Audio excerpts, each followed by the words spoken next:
Estamos de volta com o programa Educare, aqui no canal NET Cidade. Você pode participar do nosso programa mandando sugestão, fazendo perguntas, comentários.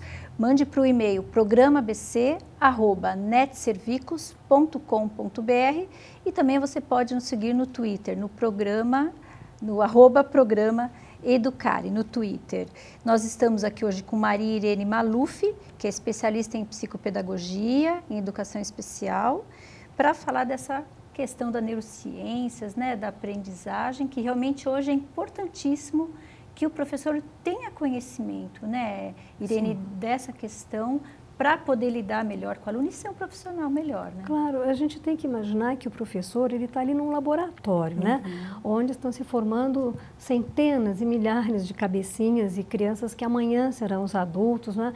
Então, é uma obrigação mesmo se preocupar com que tipo de educação está sendo passada, como ela está sendo passada e qual será o resultado final disso, né? Não se pensando em educação como um acúmulo de conhecimento, mas a capacidade do indivíduo de pensar, de raciocinar, de buscar ele mesmo conhecimento, enfim, ele aprender a aprender, como é que ele aprende, que instrumentos que ele tem, né?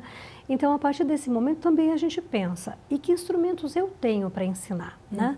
Será que eu simplesmente tenho ali alguns livros, um conhecimento acadêmico e algumas metodologias, ou a metodologia da escola? Será que é só isso? Ou será que eu posso conhecer mais do meu aluno, eu posso conhecer mais como, afinal, o órgão que aprende, que é o cérebro, como é que esse órgão funciona? Porque é interessante, não é? A gente trabalha com educação e às vezes a gente dissocia a ideia de que é o cérebro que aprende. O mesmo cérebro que está aqui fazendo nós duas conversarmos e as outras pessoas nos escutarem e terem as suas opiniões, é o mesmo cérebro que faz a criança gostar ou não gostar de uma coisa, ter preferência ou outra por uma disciplina, ter uma dificuldade de aprendizagem, não compreender o que acontece, né?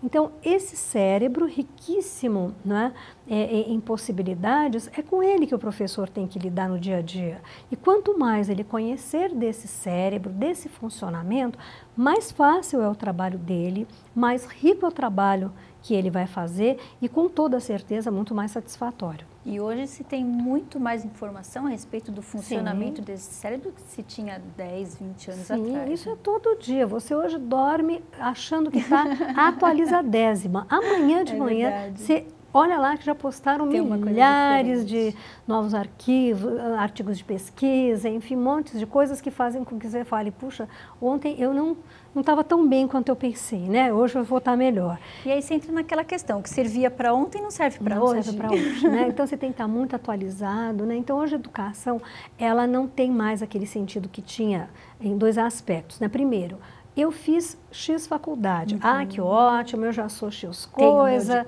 Pronto, acabou. Encerrei a minha vida acadêmica, agora eu vou trabalhar. Não, hoje não existe isso, né? Hoje existe, encerrei uma parte da minha vida acadêmica e estou partindo para uma outra vida acadêmica, mais dentro de um foco profissional, mas é uma outra vida de estudos que não pode terminar.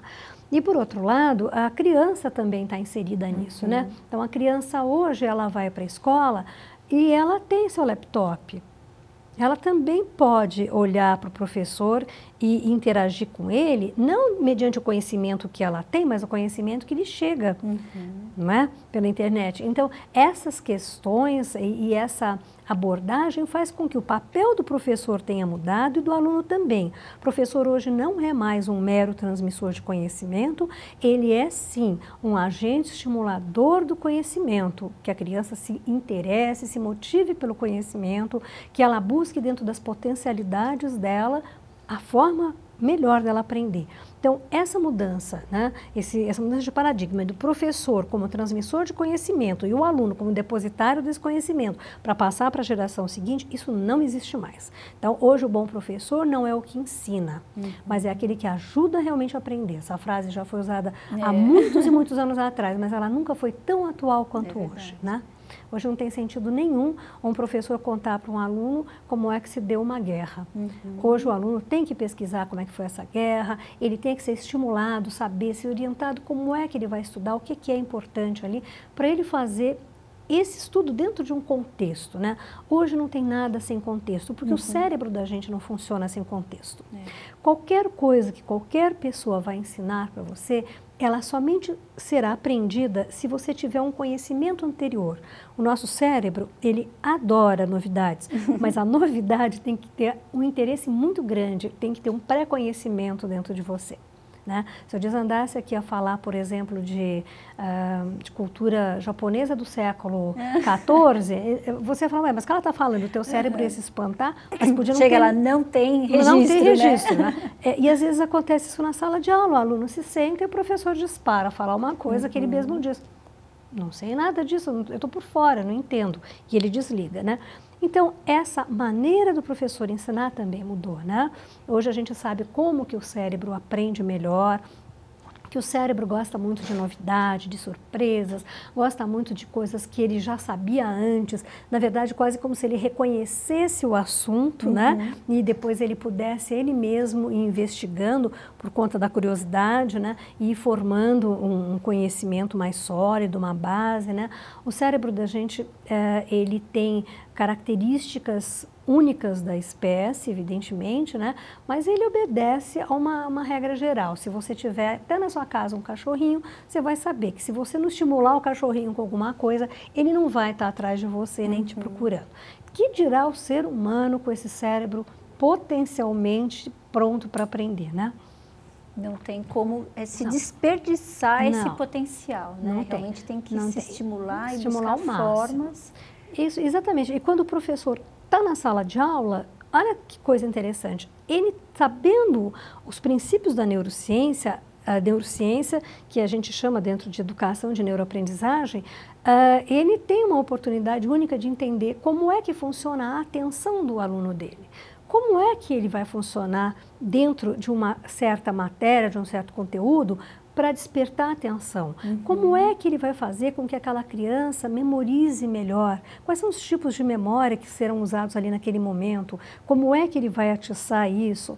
E outras coisas mais, né, que fazem parte de todo o contexto cerebral e que nos permitem ensinar melhor e aprender melhor.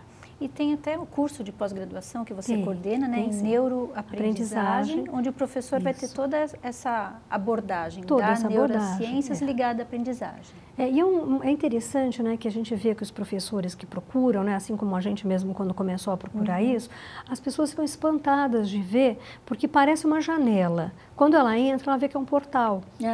Percebe? Então não tem fim, é como você entrar na internet e de repente você fica louca ali, uma coisa puxa para outra. Então é complicado até mesmo para estudar sozinho, você tem que ter uma orientação, porque é um mundo maravilhoso que te faz compreender muitíssimo bem os processos de aprendizagem e os teus processos de ensinagem também.